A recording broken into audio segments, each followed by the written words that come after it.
We're here at the Keene Pumkin Festival, and there was just a crowd around the display all the time, pretty much all the time. They were crowding around, reading the poster that I put up, taking photographs, making comments. People were asking who she is, what she's in jail for. They were very supportive of her, and it's been drawing crowds all day. I think it's beautiful. You know, there's a lot of people that tried to do the same idea when they did lettering in the pumpkins, and they just didn't do as good a job as Minot. He really put a lot of personal love into this display. So I think he really cares about Lauren and what she's doing. So I'm really impressed. She wants freedom, or she's being detained. No driver's license. She refuses to maintain government-issued papers. Well, she was breaking the law, and for that she's my hero.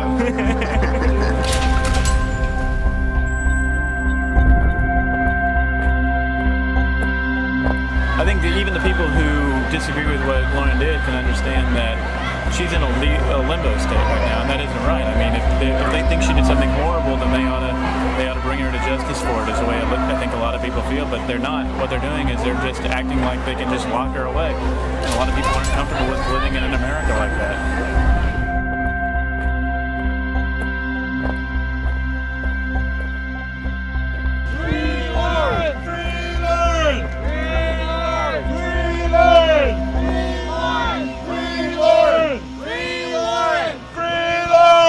Lauren Canario is in the jail over here, and she was arrested about 34 days ago, I believe now, for driving without a license, without a registration, basically without all her paperwork, because she doesn't believe in keeping government paperwork like that. We're here supporting Lauren Canario and having a little protest, November 5th protest, and nice candles going, and seem to be a lot of people out here, so I'm glad about that. I hope Lauren hears what's going on inside the prison. Lauren's in jail because she didn't show her papers, and we're outside the jail. We're protesting. We start shining flashlights at their windows, and people are holding candles and wearing V-masks. So we're here trying to push along the process of getting Lauren out of jail. We thought we'd do one step more than normal since it's bonfire night, to have V-masks and stuff like that, to give the inmates something to talk about. On the west side and the south side, they've been banging on the windows and looking out and waving at us. And since it's night, we can see in. And then we're hoping that this will affect the process. I know that sometimes the jailers, they sometimes call the court and say, do we really need to keep this person? So if that would happen, that would be really cool. And then if they let her go, we won't have to ramp it up to the next step. Hey, they got our friend locked up. She's done nothing except refuse to kowtow to the government. So we want her out. You know, that's their big thing, is the roads. What are you going to do without the roads? How are we ever going to survive if the government doesn't provide us with things like roads? And we're forced to pay for them. So then they come along and say that we have to ask their permission to use the roads for any purpose. And in today's society, how are you supposed to get to anywhere, work, buying food, whatever it is that you're going to do, without a car? That is the typical means of conveyance that people in the United States have to travel from place to place. Why am I being pulled over and locked in a concrete box because I didn't show my papers that said I had permission from somebody? People who aren't quite ready to grasp this notion of that we could function without state-issued licenses and registrations. Even if you're not to that, if you don't grasp that, or if you're not ready to accept that. What she's in jail for right now isn't a traffic stop. She's in jail right now because she disagrees with the system as it is, and she is not cooperating. She's not saying anything. She's basically remaining silent, which is supposedly a right.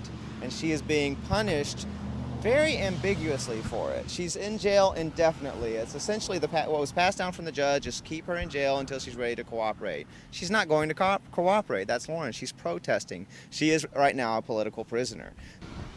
What does she expect to accomplish? Well, I think she's hoping that more people will actually follow her in what she's doing. She mentioned in one of her letters that if she can do this to the system, let's think what 10 people could do doing the same thing. So I'm thinking she's hoping more people will come to New Hampshire and do what she's doing. So I think that's the most that we can hope for that out of this type of thing. I don't think we can expect any kind of law change or any kind of leniency from the system or anything like that. But, just so as long as more people come, that would be great. People ask why get thrown in jail on purpose over a driver's license. Just go to DMV and get the darn thing.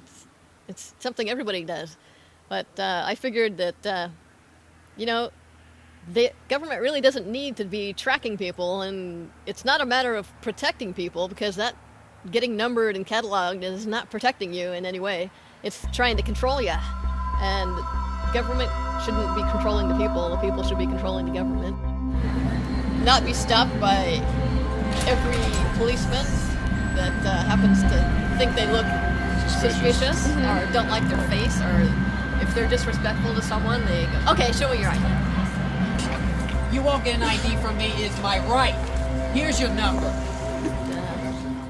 And I thought it was a big deal, so I decided to get arrested on purpose, to point out the flaws in the system, that even though I've just, refused to go through a little bureaucratic process, they're still going to throw me in jail for 30 days. You're resisting arrest. Please come with me. Thank you.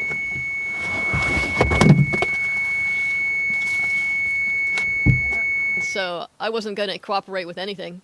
I got contempt of court because I wouldn't go into the courtroom, under my own volition.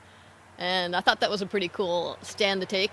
Until I met the public defender, and he talked me into actually walking into the courtroom and doing something within the system, because he said he would argue on the grounds of Article 10, which in New Hampshire Constitution is the right of the people to revolution.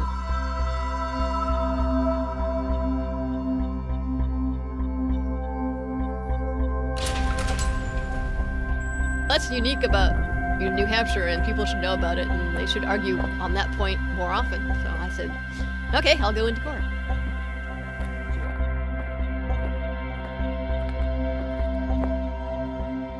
So when the government gets too tyrannical, people start to resist, and the first wave of people work within the system. They like to try to change laws, try to reform the institutions.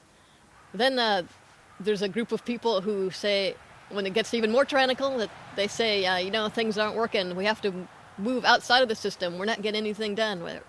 We gotta break the laws that are unjust. We have to show people that things are bad, and we have to, raise a ruckus. They're the civil disobedience, and they're just there to, in an intellectual sense, to say things are wrong, and we gotta change.